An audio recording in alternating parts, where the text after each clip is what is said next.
recap what's actually happened. Don't forget, back in 2009, Malcolm Turnbull was dumped as Liberal leader by his colleagues for supporting a price on carbon. The revolt back then was led by Tony Abbott, who went on to become opposition leader and fight Kevin Rudd and then Julia Gillard over the years in relation to their various climate policies.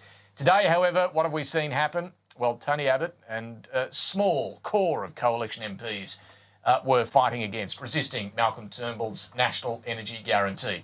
In a joint party room of 107 Liberal and National Party MPs and senators, more than 25 spoke in favour of the neg, and it was less than a dozen who voiced concern. 6 went as far as reserving their right to cross the floor in Parliament and vote against the National Energy Guarantee. Now, that's not an insignificant number. If all 6 did that, we don't know whether they will, but if 6 of them did cross the floor, well, the legislation could be defeated, depending on which way Labor goes. And we'll come back to that in a moment. But 6 is certainly a long way short of the sort of revolt that toppled Malcolm Turnbull 9 years ago. It is, by comparison, a minor insurrection.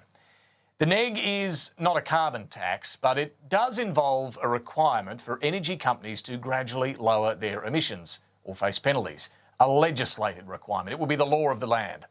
It's only a relatively modest emissions reduction target, though, but nonetheless, the neg would be in place. It would be a mechanism to force lower emissions over time, and there's been nothing like that in place since Tony Abbott axed the carbon tax when he won in 2013.